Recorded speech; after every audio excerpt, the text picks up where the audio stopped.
Los martes a las 8:30 en El Balance nos vestimos de gala para recibir los debates Transforma España.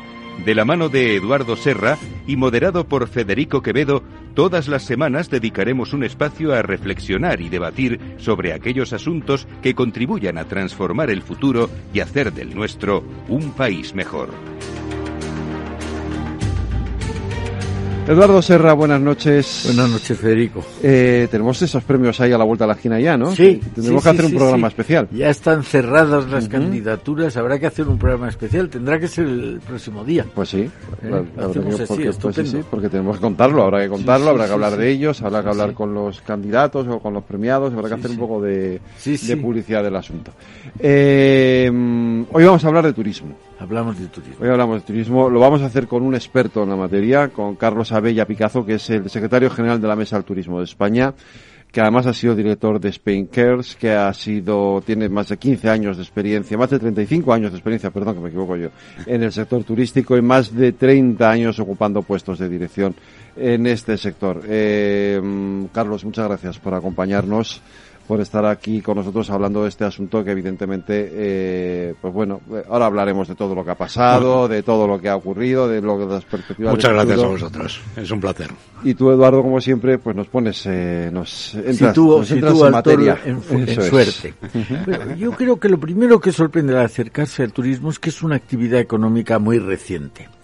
La agricultura lleva con nosotros desde el Neolítico, incluso la minería. En España era muy famosa la minería ya en época del Imperio Romano. Hemos comentado aquí muchas veces que la industria viene de la mano del proceso de industrialización y tiene 200 años, pero el turismo es muy reciente. El turismo es una actividad que tímidamente y solo para los más poderosos, los aristócratas, los burgueses, empieza a mediados del 19. Al principio, curiosamente, con finalidad terapéutica, los balnearios, pero luego con otras actividades, los velocistas, los automovilistas que venían y andaban por carreteras casi todas de tierra, porque el asfalto es muy posterior. Y en España, lo hemos dicho muchas veces, una economía anticuada, basada en la agricultura, una peseta débil, pues aquí no había prácticamente turismo y el que había pues llegaría escasamente al 1 o al 2% del PIB. Sin embargo, yo creo que coincidiendo con los años del desarrollo, del desarrollismo industrial de los 60 del siglo pasado, empieza a venir el turismo. Tanto que se dijo que los responsables del desarrollo español, en lo que se refiere al sector exterior, eran las remesas de los emigrantes. Tuvimos que mandar desdichadamente a millones de emigrantes, y los ingresos por turismo. El turismo se convierte en el hada madrina del crecimiento de la economía española. Y desde entonces ha sido un no parar. Y hoy estábamos comentando, el turismo es el sector más importante del PIB. Hablamos de antes de la pandemia, porque ahora las cifras fluctúan mucho, pero llegaba a ser el 12-13% del PIB, y llegaba a ocupar a 2.300.000 ciudadanos, les daba empleo el turismo, de manera que era una cosa extraordinariamente importante. La pandemia nos ha hundido, y donde antes se hablaba del 15%, ahora hay que hablar del 5,5%. Pero eso es solo en términos económicos. Si hemos hablado, y aquí lo hemos dicho muchas veces, que la principal novedad española es la apertura. España parecía un país, o era un país aislado, no solo por culpa nuestra, también los demás nos miraban con mal ojo, porque probablemente éramos una dictadura, pero el turismo abre las puertas de España a Europa, y abre a España las puertas de Europa. Es decir, que eso empieza y eso, yo me acuerdo, hay una anécdota, que el Ruedo Ibérico, que era la revista del Partido Comunista, que se editaba en París, dijo, era ministro de Información y Turismo, yo creo que Fraga Iribarne, decía: el turismo, la Celestina del desvirgamiento español.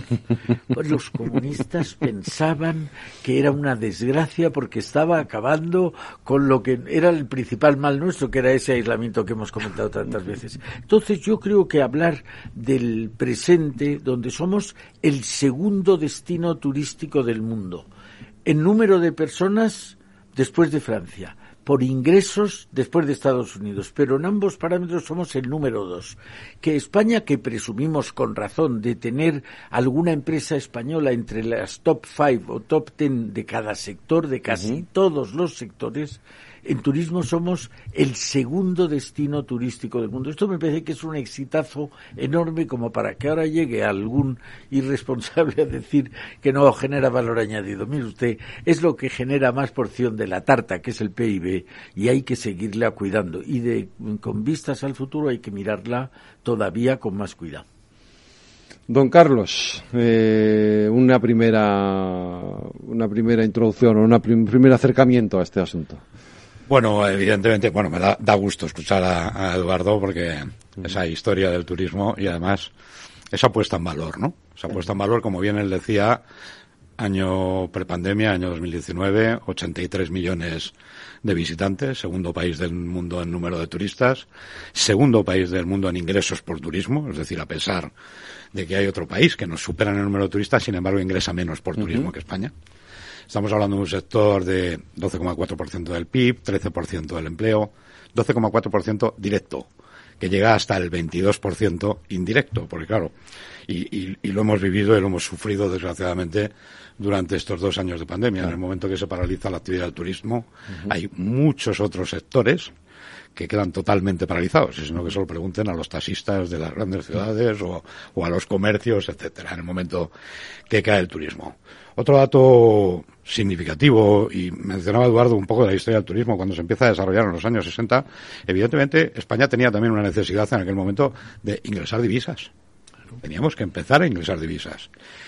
Y hay otro dato que se conoce poco, porque es verdad que hablamos de ese 12,4% del PIB, pero hay un dato que además a mí hace ya muchos años, llevo 40 años ya en el sector y siempre me ha chocado mucho. En el año 2019 el turismo arrojó un saldo positivo a la balanza de pagos, un saldo neto positivo a la balanza de pagos de 46.600 millones de euros. Es decir, solo con los ingresos del turismo se pagaba toda la factura energética de nuestro país. O sea, es el gran petróleo de España, el sector turístico. Y es un sector, además, el turismo en este caso, evidentemente estamos muy posicionados y siempre se habla del turismo de sol y playa, pero tenemos la gran ventaja de estar en un país que tiene tal riqueza de recursos de todo tipo, de naturaleza, gastronómicos, culturales, etcétera, que la gran ventaja, como digo, de que todavía nos queda muchísimo recorrido. Cuando a mí me entristece cuando oímos hablar también de esta turismofobia, esa masificación, que es verdad, o sea, no voy a negar que en algunos lugares se ha producido esa masificación, pero precisamente porque lo que hay que hacer es trabajar, y también ahí es el gobierno quien tiene que trabajar en ello, en desestacionalizar y en diversificar la oferta. El problema que tenemos no son los 83 millones de turistas, el problema es que vienen en 90 días. Ya. Ese es el problema que tenemos. Podemos acoger a 200 millones de turistas. Lo que ocurre es que tenemos que trabajar, repito, y mencionaba Eduardo, algún ministro que tristemente hacía unas declaraciones restando valor añadido, que no aportaba valor añadido, y yo recuerdo que en aquel momento ya le respondí diciendo lo que tiene que hacer el gobierno no es decir eso, sino ponerse a trabajar para desarrollar y crear los escenarios necesarios para que podamos desarrollarlo en zonas que todavía tienen un potencial turístico tremendo y que aún no están desarrolladas, y que es donde está también la labor del gobierno, entre otras, ¿no? Hablábamos del impacto de la pandemia, no es en términos económicos, porque claro, fue brutal el descenso. Yo no recuerdo ahora las cifras, pero es que hablábamos de esos 83 millones de visitantes el año anterior y fue bajar a nada. Llegamos a 19 millones con suerte, ¿no? Y rozando el poste, porque efectivamente que, claro, la pandemia ha atacado a la línea de flotación del turismo, que es la movilidad. Es decir, para hacer turismo hay que viajar, hay que moverse. Y evidentemente, automáticamente se cerraron fronteras, se cerraron, no se cerraron fronteras, no se encerraron en casa. Claro. Confinamiento, se encerraron en casa, con lo cual, eso sí que es la línea de flotación del turismo, con lo cual se vino absolutamente todo abajo. Y ha habido, pues 2 años muy, muy, muy, muy duros para todo el sector, porque claro, es verdad que el sector es muy resiliente, ha demostrado una resistencia y una fuerza tremenda, y ya lo ha demostrado en ocasiones anteriores, no solo ahora, con la anterior crisis económica también, del 2008. Al final el turismo se convirtió en el motor, el motor que tiraba del carro, ¿no? y que ayudaba a la economía española a crecer. En esta ocasión, como digo, ha sido uno de los sectores sin duda más afectados. Se han establecido algunas ayudas que, por supuesto, bienvenidos sean, los ERTES, los ICOs, pero no nos olvidemos que los ICOs son créditos. Ya, que luego hay que devolverlos. Créditos que hay que devolver. Claro. Créditos que hay que devolver, con lo cual, una de las demandas nuestras, y sobre todo desde la Mesa del Turismo, siempre ha sido que al sector turístico no se le está ayudando, ni se le está considerando, ni dando la importancia que realmente tiene en la sociedad española, tanto a nivel social como económico. Y que, lo vemos con los fondos Next Generation y con los planes, los PERTES, que se han aprobado por parte del gobierno en distintos sectores, y el turismo no solo no está, sino que ni se le espera. O sea, ¿y por qué entonces se tiene la sensación de que es un sector especialmente protegido? ¿O se ha tenido al menos esa sensación? Pues no tengo ni idea de dónde viene, porque yo diría especialmente regulado, pero protegido desde luego. Yo creo, pero me parece que el Estado está en el sector turístico desde muy al principio. Paradores nacionales, el primer parador se creó en Gredos el año 28. Sí, yo estaba en ese, sí. Yo también. Pero yo creo que lo que nos falta, como hemos visto tantas veces, es visión a largo plazo. 83 millones de turistas son muchos. Oiga, según se mire, acabamos de entender que en 3 meses son mucho más que si los dividimos en 12 meses. Sí, evidente. Claro. Pero no es solo eso. Es que hay otros riesgos y otras amenazas para el mundo del turismo que deberíamos conculcar. Por ejemplo, el cambio climático. Oiga, a ver si nos va a quitar los turistas de las playas. La sostenibilidad. Yo creo que el diversificar, desestacionalizar el turismo primero y luego diversificarlo, nos ha dicho Carlos, el turismo gastronómico, el turismo cultural, el turismo de naturaleza, que no sea solo turismo de sol y playa, que hay otros muchos turismos potenciales que pueden venir. Y no olvidemos esa faceta no económica. Si España hoy se parece cada vez más a los países más adelantados del planeta, una causa fundamental es el turismo. Recuerdo, como soy viejo, en los años 60, la primera vez que yo vi en Torremolinos, en los años 50, un bikini. Estaba prohibido, pero empezaron a venir mujeres de Estados Unidos, de Inglaterra, de Alemania, de Francia, y aquello parecía, a los ojos de entonces, todo pecado. A los ojos de ahora, una bendición. Claro. No, pero quiero decir, de verdad, España ya no está. No, hombre, menos mal. No, pero claro que menos mal, pero gracias al turismo ha habido mucho de ese cambio. Sí, no, por supuesto, claro, no. Desde el punto de vista cultural ha tenido un impacto en el cambio de nuestras costumbres y de nuestro acercamiento a la modernidad, ha sido clave. Sin duda, es decir, es una riqueza cultural lo que aporta el turismo magnífica, es decir, lo mencionaba, ya no solamente esos bikinis en las playas cuando estaba prohibido, estamos hablando de culturas tan diferentes y tan variadas y de tantas partes diferentes del mundo que al final enriquecen tanto al que viene con nuestra cultura como a nosotros mismos, sin lugar a ninguna duda. Es decir, estamos hablando de épocas cuando se empieza a desarrollar el turismo donde quizá no se potenciaba tanto el nivel de estudios, lo que era la parte académica, y sin embargo en cualquier destino turístico tenías personal que te hablaba tranquilamente 3 idiomas sin haber estudiado nada. Es decir, ¿gracias a qué? Gracias al turismo. Gracias precisamente a esas facetas. Entonces hay una aportación cultural, social, aparte de esa económica, tremenda. ha mencionado Eduardo un caso además que a mí me satisface especialmente. Mencionabas paradores.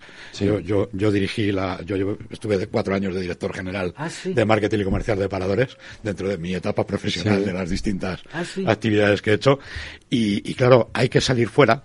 Hay que salir fuera para encontrarte, y si me permitís cuento una anécdota Sí, tranquilamente. muy rápida para que podamos entender lo que muchas veces no valoramos aquí y cómo nos ven fuera. Hacemos una promoción de paradores en Japón, en Tokio. Sí. Teníamos un nivel de clientes de paradores importante de Japón. De hecho, el Club Amigos de Paradores, que son pues personas que tienen la tarjeta del Club Amigos, que son clientes habituales, en Japón era el 4º país internacional donde más clientes, donde más había amigos de paradores. Organizamos unas jornadas y una de las noches que estamos en Tokio montamos una cena para los amigos de paradores. Vinieron 150 personas de distintas partes de Japón, no solo de Tokio. Vinieron porque Paradores estaba allí para cenar. Yo me pasé pasé por todas las mesas dando las gracias a cada uno de las personas que había allí. Y recuerdo un señor japonés, que es la anécdota, teníamos en Paradores un mapa que estaban ubicados todos los paradores en toda la península. Sí. Me sacó el hombre un mapa de los 93 paradores que teníamos entonces en aquella época, tenía marcados 78. Y me dijo: llevo 25 años viajando a España exclusivamente a paradores y espero poder conocerlos todos antes de morirme. Sí, qué barbaridad. Pues 93 no son pocos paradores. 93 no son pocos. Y sin embargo, muchas veces aquí entramos en polémicas absurdas donde no valoramos estos productos, estos recursos que tenemos, que son una auténtica maravilla, porque es un producto cultural que huye precisamente del sol y playa tradicional al que estamos acostumbrados. Que es que el cliente americano, cuando viene a España y ve, ya no te hablo solo de paradores, hablo de cuando ve la Sagrada Familia, cuando ve el Museo del Prado, cuando ve... Sí. Es que se quedan, desde luego... No, patidifusos. completamente alucinando, ¿no? Por decir una expresión coloquial. Pero yo sí tenía la sensación, o por lo menos así lo he percibido, de que ese turismo de sol y playa, que además fue tan claro y tan evidente, sobre todo en las primeras fases, ¿no? Después de los años 60 hasta los años 80, sí que se ha ido superando, ¿no? O sea, que hay un porcentaje importante de turistas que vienen en el resto del año y a otros sitios que no son solamente sol y playa, ¿no? Sin duda alguna, evidentemente, cada vez vamos avanzando más y hay que trabajar más en esa desestacionalización y deslocalización, ¿no? De esa, que no esté todo localizado siempre en los mismos destinos. Y se viene trabajando, y antes, cuando estábamos fuera, comentábamos con Eduardo también un dato también curioso, por poner un ejemplo, de esos 83 millones de turistas que nos visitaron en el 2019 y que hablamos efectivamente como motivo fundamental del sol y playa, hubo 12 millones de personas, 12 millones, que vinieron por motivos completamente distintos del sol y playa. Turismo de salud, turismo cultural, turismo gastronómico, turismo de lo que se denomina el avistamiento de aves, religioso, el birdwatching, el turismo religioso, etcétera. Es decir, 12 millones de personas que no venían con una motivación de sol y playa. Claro, sobre 83 hablamos de 12, bueno, tampoco parece una cifra tal, pero claro, si decimos de que Argentina recibe anualmente 6 millones de turistas, o Cuba, que hablamos de un país eminentemente turístico, recibe 4 millones de turistas al año, nosotros recibimos 3 veces más que Cuba de otros segmentos de turismo que no tienen nada que ver con el sol y con la playa. Es decir, estamos muy bien posicionados. Tenemos una gran ventaja, es decir, somos el segundo país del mundo en mayor número de ciudades patrimonio de la humanidad. Tenemos una red de alta velocidad sensacional, magnífica, la segunda mayor después de China. La segunda mayor después de China en cuanto a kilómetros de alta velocidad. Es decir, tenemos todas las características y tenemos todos los mimbres, por decirlo de alguna manera, para poder desarrollar esa política y esas estrategias de cara a esa desestacionalización para conseguir alargar las temporadas y que nos vengan más a lo largo del año, y esa deslocalización para poder visitar otros lugares y potenciar otros lugares que no sean, como digo, los destinos tradicionales de siempre, que por supuesto que tenemos que seguir trabajando, no vamos a olvidarnos de ellos, claro, porque nos aportan no deja de ser nuestra seña de identidad, en definitiva, al final. Por supuesto, y además es que tenemos la ventaja de que el clima lo tenemos ahí, entonces esto es algo... A veces demasiado.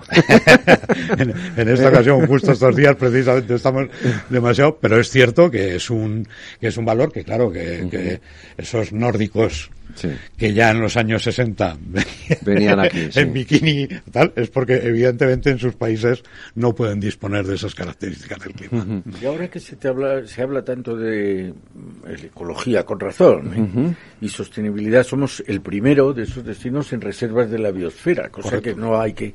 Y yo creo, hace unos días hablamos aquí del Trabaja desde España, intentando invitar al talento que trabaja fuera, el español y el no español, a que vengan a España. Un señor que trabaje en Suecia para una empresa danesa o sueca, ahora con el teletrabajo podría hacerlo viviendo en Madrid o en Málaga o en Alicante o en Santander. Eso es una cosa. Y otra cosa es que esa España vaciada que tanto preocupa, y con razón, podríamos llenarla no solo de españoles, no solo de extranjeros, sino también de turistas. Hay provincias de una belleza incomparable que están vacías. Cuando el mundo lo que está es quejándose de las aglomeraciones, de las grandes ciudades, y de repente tenemos aquí Castilla, es el mayor desierto demográfico de Europa. Lo que pasa es que, como hemos comentado muchas veces aquí, tenemos la costumbre de no valorar lo nuestro. Pero oiga, yo creo, no entiendo cómo un país que es el segundo del mundo en turismo tiene una autoridad oficial que se permite el lujo de criticar el turismo. No lo entiendo. Es literalmente tirar piedras contra su propio tejado. ¿Pero qué quiere usted? ¿Que cerremos la puerta al turismo? Entonces, es esa necesidad de visión a largo plazo y de atacar un problema desde distintos ángulos. Y eso podría hacer del turismo, que es hoy una joya, hacer una joya todavía mejor y quitarle las asperezas que hoy tiene, la concentración en 3 meses, el sol y playa. Eso se puede arreglar, pero hay que hacer, y también lo hemos hablado, y ya nos repetimos mucho, colaboración público-privada. Sí, Carlos. No, digo, es fundamental. Esa colaboración pública o privada es fundamental. Y por dar otro dato, es decir, estamos hablando del segundo país del mundo en número de turistas y en ingresos, pero el país más competitivo turísticamente hablando del mundo, según el World Economic Forum, durante los últimos 5 años. Es decir, el primero, el más competitivo del mundo turísticamente hablando. Por eso cuando oía yo también a ese miembro del gobierno diciendo que aporta poco valor añadido, digo, pues no sé qué será el valor añadido para él, porque desde luego cuando el propio Foro Económico Mundial declara a España 5 años consecutivos como el líder indiscutible, el más competitivo turísticamente hablando del mundo, pues bueno, y es fundamental esa colaboración público-privada. Eso es algo que nosotros, bueno, lo tenemos también en nuestro ADN, el trabajar con las administraciones públicas. Lo que ocurre es que hay veces que nos resulta realmente muy difícil, ¿no? Porque, bueno, y tenemos ejemplos ahora mismo, por ejemplo, nos ocurre con un programa de éxito a nivel, no solo en España, sino a nivel internacional, que despierta interés, como es el programa del Inserso, los viajes de nuestros mayores, que al final es un programa que aporta beneficios absolutamente a todas las partes. A nuestros mayores, que pueden disfrutar de unos merecidos días de descanso con unos precios muy razonables. Al sector transporte, hotelero, etcétera, que en temporada baja le permite mantener abiertos sus establecimientos y no tener que tenerlos cerrados con el consiguiente deterioro, etcétera.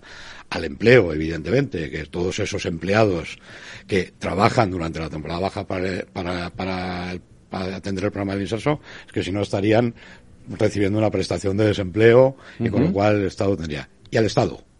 El Estado, por cada euro que invierte en el programa del Inserso, recibe 1,67 euros. Porque al final deja de pagar esas prestaciones de desempleo, genera unos impuestos indirectos o directos de IVAs, etcétera, y también se beneficia. Y sin embargo, en este momento el programa del Inserso lamentablemente peligra. Y peligra porque no son capaces de entender que, dadas las circunstancias actuales de esta inflación que tenemos, del incremento de costes que ha habido, el Inserso está pagando a un hotel que tiene que tener servicio médico, alojamiento en pensión completa, excursiones, etcétera, 22 euros por persona y día. Tenemos que hacer una pequeña pausa y vamos a volver con este tema de la inflación.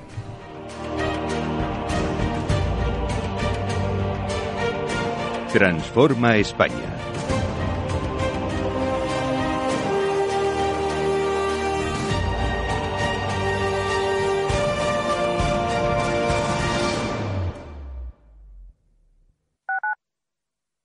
Capital Radio, la genuina radio económica.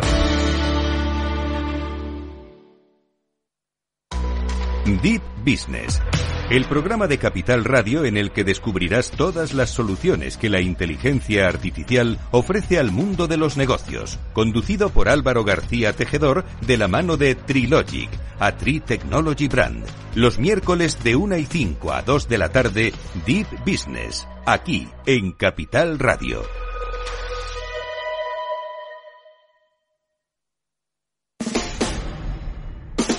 Escucha cada día entre las 8 y las 8:30 de la noche el balance de los deportes con Paco Lloret, la emoción del fútbol y la pasión del deporte en El Balance. Capital Radio. Capital Radio.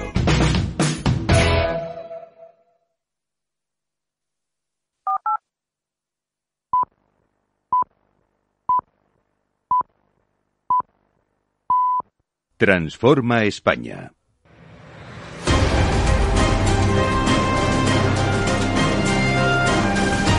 Las 9 de la noche, 1 hora menos en las Islas Canarias. Siguen ustedes en la sintonía de Capital Radio. Seguimos en nuestro debate Transforma España aquí en El Balance, hablando de turismo con la compañía de Carlos Abella. Carlos, hablábamos de cómo la pandemia afectó la pandemia, cómo hemos salido de la pandemia. Parecía que el sector se ponía en marcha, que volvía todo otra vez a la normalidad, y de pronto nos hemos visto metidos desde el verano pasado en una espiral de subida de precios de la energía, de subida de precios de materias primas, de subida de inflación permanente, constante, que obviamente tiene también su impacto en el sector. Pues sí, lamentablemente salimos de una crisis sanitaria, una crisis de salud tremenda, evidentemente, sobre todo por las consecuencias que ha tenido en la población, ¿no? En la cantidad de fallecidos que ha habido y enfermos que ha habido, y hemos entrado en una crisis económica pura y dura gracias o desgraciadamente por la inflación esta que está habiendo, el incremento de las materias primas, el incremento de los costes de la energía, que bueno, pues estos días estamos viendo un poco, ¿no? Que efectivamente los hoteles y un poco el sector turístico se habla, ¿no? Hay una recuperación, es cierto, se está recuperando bastante bien, somos bastante positivos en ese sentido, pero es verdad que el incremento de costes ha sido tan exagerado, tan grande, sí, que no se va a traducir en la rentabilidad necesaria para hacer frente a los compromisos adquiridos durante todos estos 2 años de pandemia. Es decir, es verdad, se han subido los precios y lo estamos leyendo todos los días en los medios de comunicación, que hoy los hoteles no tienen nada que ver sus precios, o el transporte incluso, ¿no? Por supuesto, pero claro, los aviones con el coste del queroseno, los hoteles, el coste de las materias primas ha oscilado el incremento entre un 20 y un 30%, y el de la energía en algunos casos ha llegado al 150%. No queda más remedio que subir, porque si no estás trabajando a pérdidas. Y aún así no se ha repercutido, ni mucho menos, en los precios todo ese incremento de costes que ha tenido el sector. Con lo cual, bueno, pues lo que tenemos que hacer es seguir luchando, seguir peleando. Es verdad que el sector se ha centrado mucho en algo que era fundamental, que es recuperar la demanda. Después de estos 2 años paralizados, lo importante era no perder clientes, era no perder la demanda, recuperar la demanda, incluso a costa de no tener esos márgenes razonables. Pero claro, llegará un momento que tendrá que incrementarse más los precios, porque, repito, si no se tienen tampoco las rentabilidades razonables para que se puedan hacer frente a todos esos créditos asumidos y esas deudas asumidas durante la pandemia, pues nos veremos en una situación realmente muy, muy complicada. Sí, la verdad, por ver un aspecto positivo de esto, es que la inflación es tremenda, inflación de energía, de materias primas. Irá cayendo la inflación de salarios, pero en este caso lo bueno es que lo que nos pasa a nosotros les pasa también a los demás. Es decir, la pandemia ha sido... de muchos, ¿no? Sí, pero quiere decir que no estaremos en peores condiciones que los demás. La crisis económica, que ya se veía, como ha dicho Carlos, se veía desde el verano pasado, se ha visto incrementada la crisis por la guerra de Ucrania. Sí, bueno, claro. Y eso ha llevado a muchas consecuencias negativas. El que se ha perdido la confianza entre distintos países, se ha perdido el transporte, en algún caso se ha multiplicado por 11 el coste de los fletes desde el sudeste de Asia a Europa.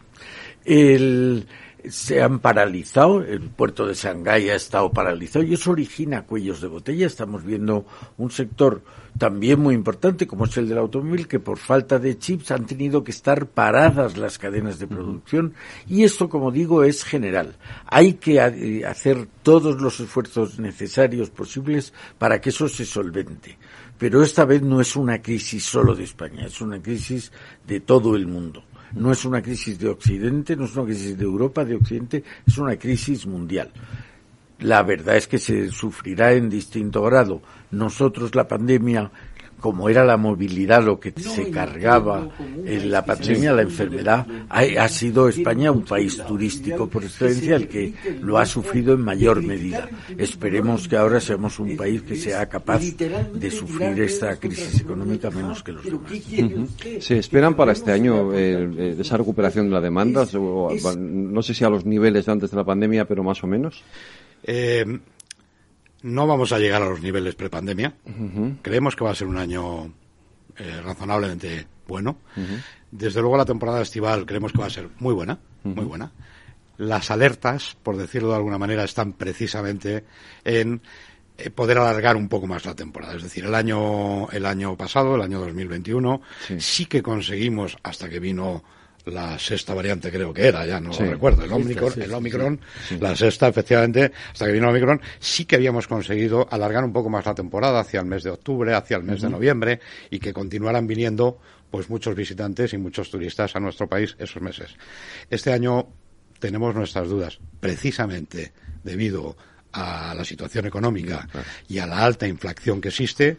O sea, claro, hablamos de nuestro país, pero cuando miramos a Alemania están en el 7,9% de inflación, y ya se empieza a hablar en el mercado alemán de que muchos alemanes están viendo de no eliminar o suprimir sus vacaciones, porque como digo ya se han convertido en una necesidad, pero sí recortar el número de días, recortar las segundas vacaciones, es decir, muchos nos vienen ahora en este periodo estival y luego cuando llegan determinadas semanas en octubre, donde en sus países son en Reino Unido, Alemania, en Francia, etcétera, que tienen días festivos, son esas segundas vacaciones, y ahí es donde tenemos ese cierto temor a qué es lo que va a ocurrir, y esa alerta, sobre todo, como digo, por el incremento del coste de la vida, que nos está afectando absolutamente a todos, claro, no a las empresas, sino a todas las familias en nuestros hogares. Pero esperamos que sea un año razonablemente bueno. No va a ser el de la recuperación, pero sí el del inicio de esa recuperación. Es lo que queremos que sea. Comentábamos dos asuntos antes sobre los que hemos pasado un poco por encima, y los que quiero enfocar un poquito más. Uno es el tema de los fondos europeos. Y el otro es el asunto de las infraestructuras. Hemos dicho que España es un país, evidentemente, con unas infraestructuras en comparación con otros países muy competitivas, la AVE, etcétera. ¿Qué nos faltaría? O sea, ¿dónde habría que...? Una cosa está, si acaso, un poco ligada con la otra, ¿no? ¿Qué nos faltaría? ¿Dónde habría que invertir para mejorar todavía más esa competitividad en el sector? Pues, efectivamente, somos un país con unas infraestructuras, en general, magníficas, tanto aeroportuarias como de vías de alta velocidad, como por supuesto hoteles, etcétera. Unas infraestructuras magníficas. Pero nos faltan dar algunos pasos. Nos faltan dar algunos pasos que son fundamentales precisamente para mantener ese primer puesto de competitividad turística mundial y por supuesto de esas primeras posiciones en el ranking mundial de países turísticos.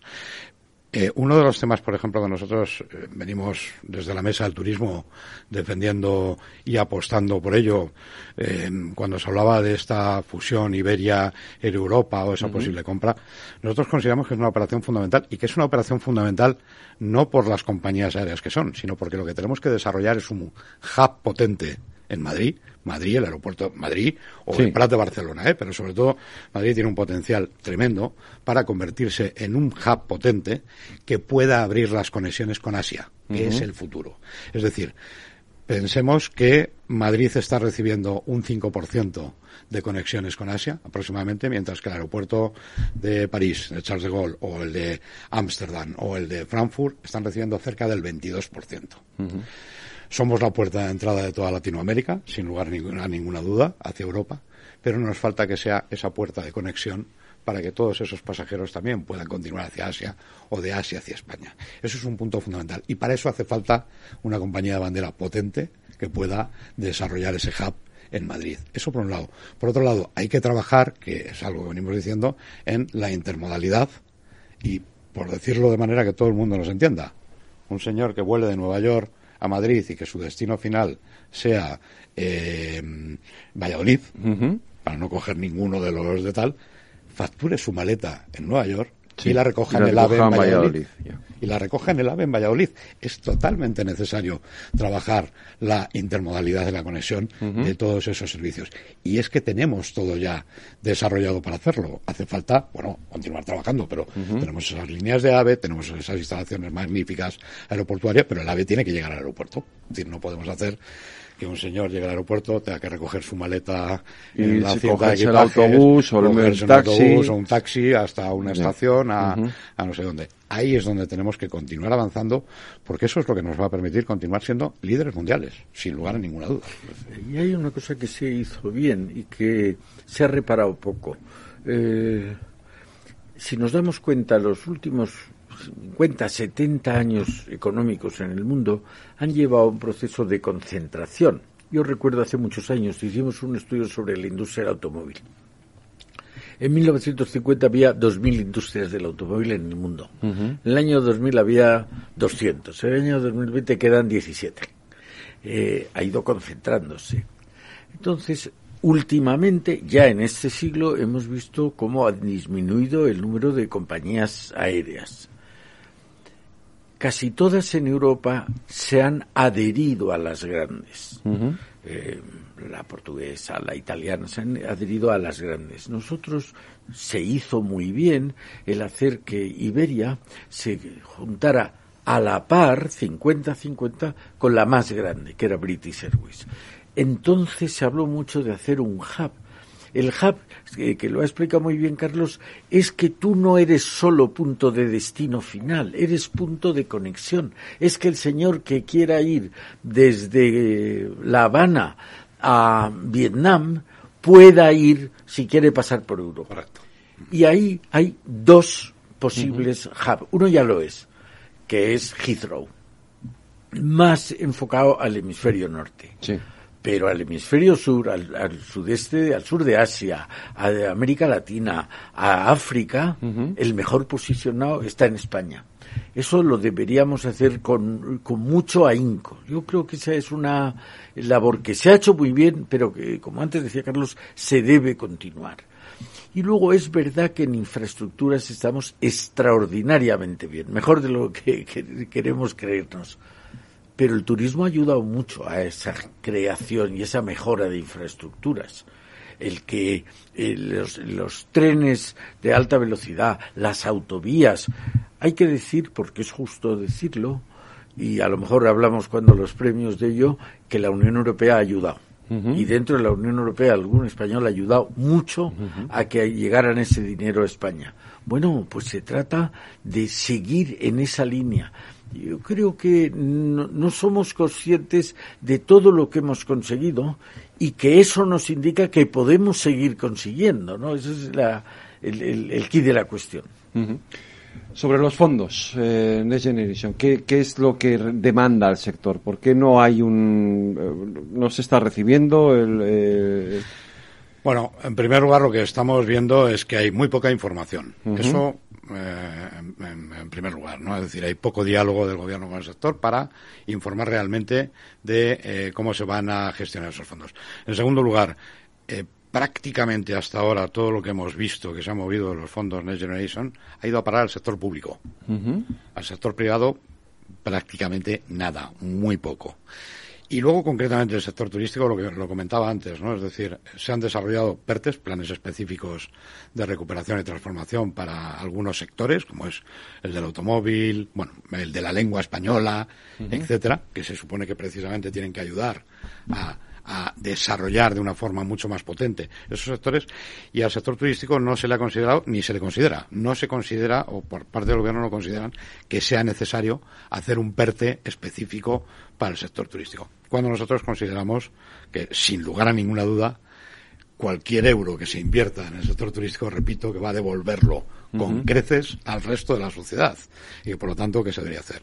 Se argumenta que se han destinado 3.400 millones del plan de modernización que elaboró el gobierno, y, hombre, con todo el respeto del mundo, pero un sector, repito, que aporta 2019, 155.000 millones de euros de ingresos directos, 46.000 millones, 46.600 millones de saldo neto positivo a la balanza de pagos, que te digan 3.400 millones y otros sectores que no digo que no los necesiten, hablan de 12.000 millones, pues nos parece un poco el decir, volvemos a la misma, no se pone en valor al sector turístico, no se le está dando la importancia que tiene, no se está considerando que uno de los problemas fundamentales, repito, que todavía parece que va todo muy bien, pero lo que no hemos tenido en cuenta es que hay que devolver todo ese endeudamiento al cual se han tenido obligadamente que las empresas someter, que hay que devolverlo, y que muchos es posible que no puedan, y que no puedan salir adelante,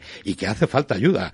Y en muchos casos, incluso, diría más, o sea, porque nosotros ya planteamos distintas opciones de ayuda. Evidentemente, ya no solamente son los fondos Next Generation que se podrían utilizar para realmente transformar algunos de los destinos turísticos españoles, sino, por ejemplo, ahora mismo estamos viviendo, como decíamos hace un momento, esa situación de inflación que nos genera una incertidumbre y que nos genera, ojo, perder competitividad, porque no nos olvidemos que ese turista alemán, ese turista británico, que estamos hablando de ese 7,9% de inflación y que ya empieza a pensar en recortar sus costes, estamos compitiendo en el mercado con Grecia, con Turquía, con otros países del arco mediterráneo, que sus políticas de precios son completamente distintas.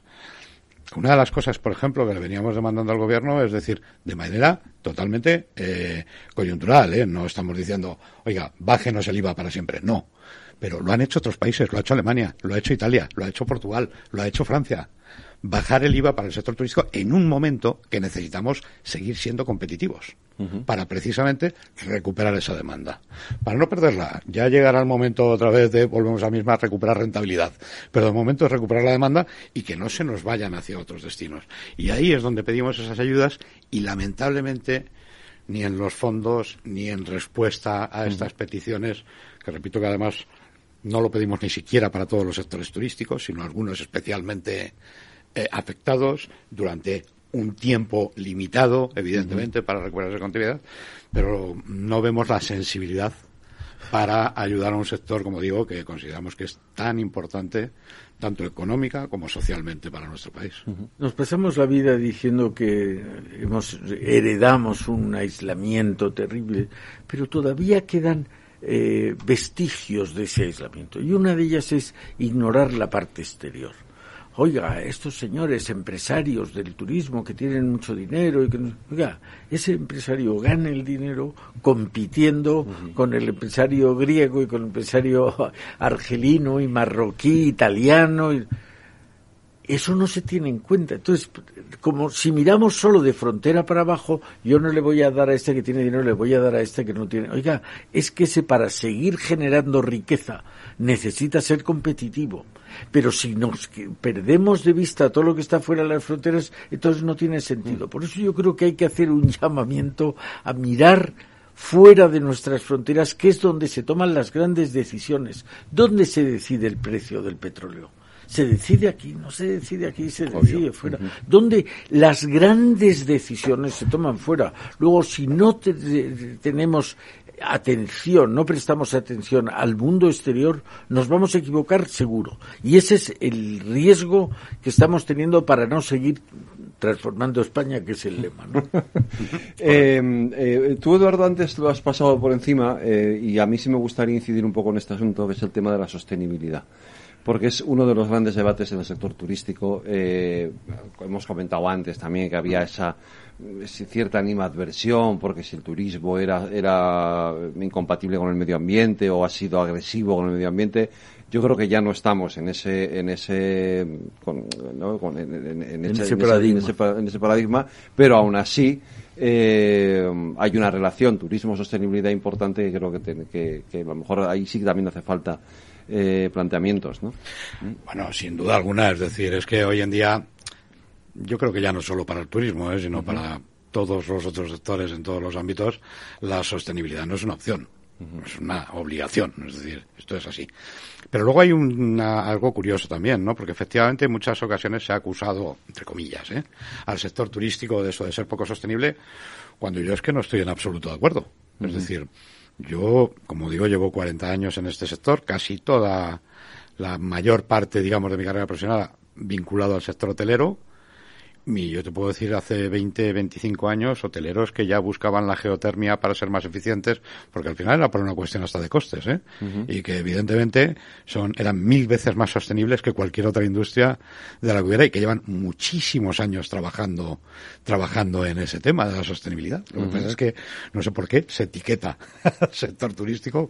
Es verdad que en muchas ocasiones se habla de las compañías aéreas, de los aviones. Sí, bueno, pues es que los aviones, barcos. Efectivamente, de los barcos. Pero es que es verdad que el trabajo que se está realizando es impresionante. Hay compañías, mencionas los barcos de cruceros, que han presentado en este último año durante la pandemia barcos ya con gas licuado, que evidentemente tienen un avance tecnológico impresionante y que van en esa línea. Y ahí, por ejemplo, es donde también se están estableciendo unos parámetros o unas normas que de alguna manera son de obligado cumplimiento para las empresas para avanzar en la sostenibilidad y que, repito, que en el sector yo creo que estamos totalmente de acuerdo, pero no se están estableciendo las ayudas adecuadas.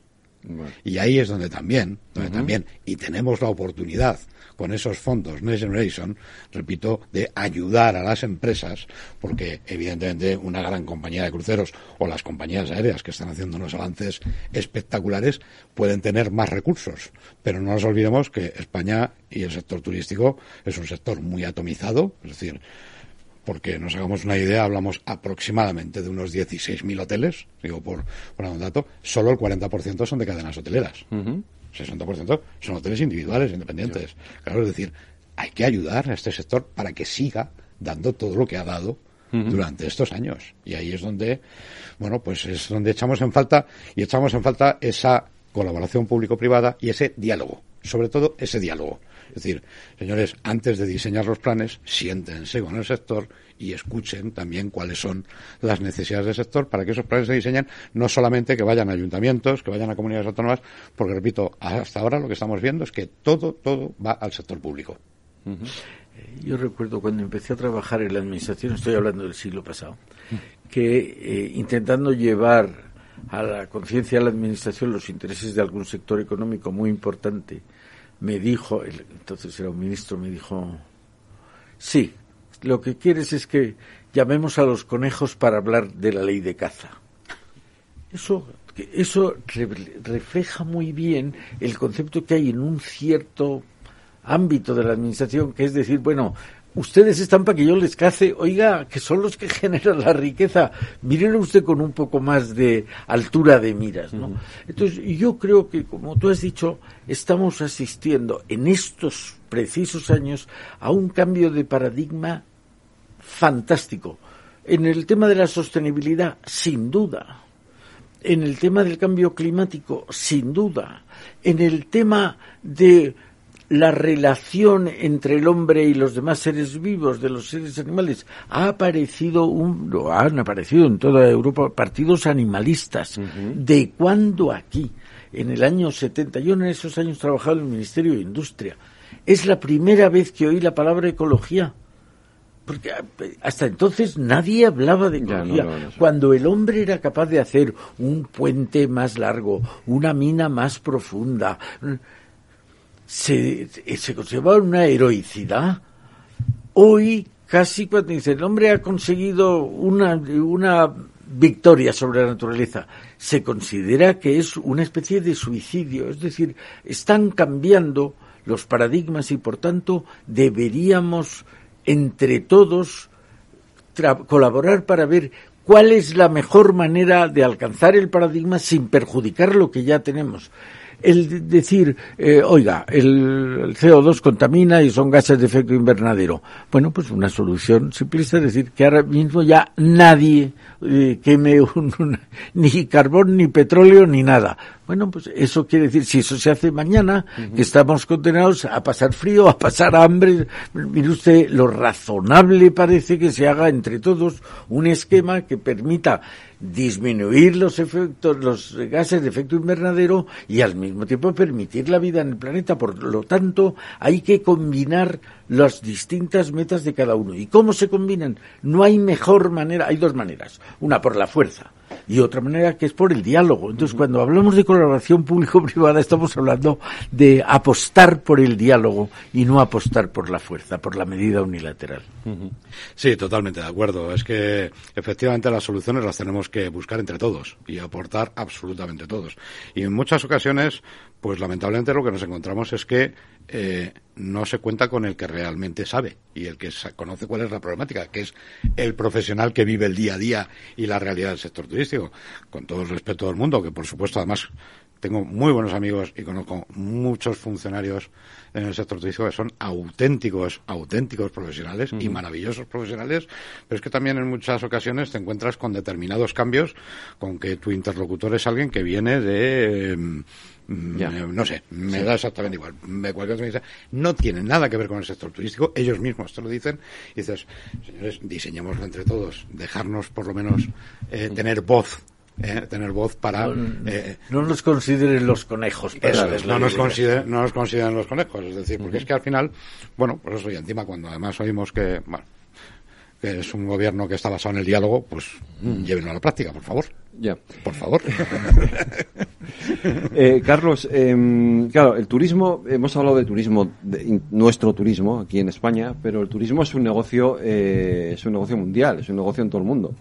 Y nosotros tenemos muchas empresas dedicadas al sector turístico que también salen afuera y también buscan negocio en el exterior. Sí, claro. Evidentemente el sector turístico español es, como digo, líder mundial y eso ha hecho que muchos destinos turísticos mundiales hayan sido desarrollados por españoles. Y muchas empresas, hoy en día, de las principales empresas, quizá las más conocidas son las hoteleras, las que más nombre o las que más mejor posicionamiento de marca tienen, que en todo el Caribe y en muchos otros puntos se han posicionado muy bien y se ve ese crecimiento, pero no es solo eso, es decir, si nos vamos, y siguiendo por ejemplo con el hilo de las hoteleras, por coger ese ejemplo, a las grandes cadenas internacionales y miramos los máximos ejecutivos, en casi todas nos vamos a encontrar siempre algún español, siempre.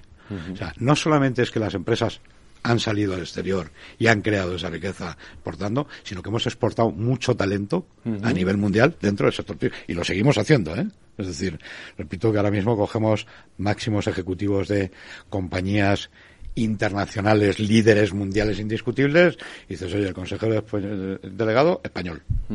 Sí. Español, que lleva muchos años en el sector. Claro, porque lleva muchos años en eso. Claro.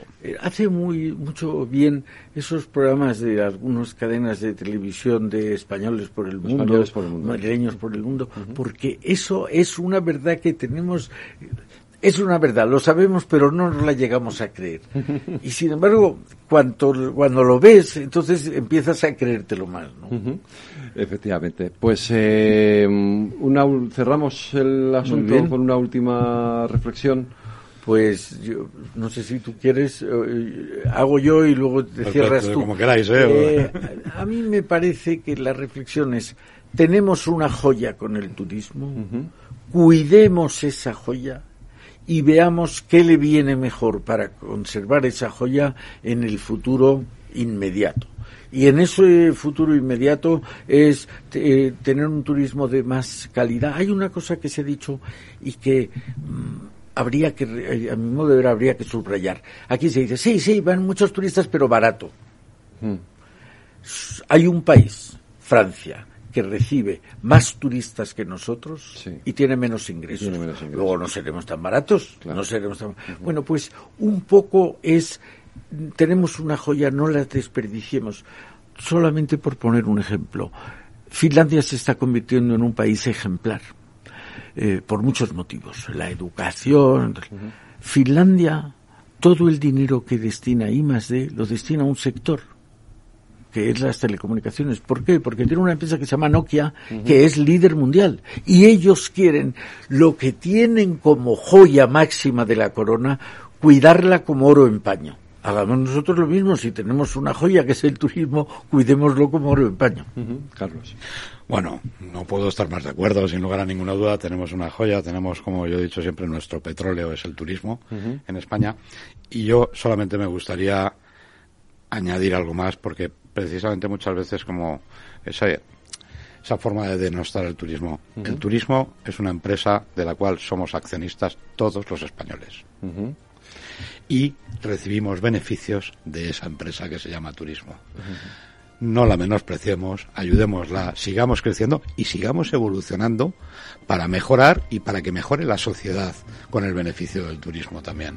Pero no nos olvidemos de que el turismo, como digo, es algo de lo que somos accionistas todos los españoles. Pues muchas gracias, Carlos Abella, muchas gracias, Eduardo. Magnífico debate, bueno, más que debate, ha sido una reflexión, ¿no? Sobre debate poco, hemos reflexionado sobre este asunto que es un tema apasionante y era muy importante hablar de él. Muchas gracias, Eduardo, te espero la semana que viene. Para hablar de los Y hablamos de los premios. Muchas gracias. Muchas gracias. Muchas gracias, Carlos, un abrazo. Gracias a vosotros.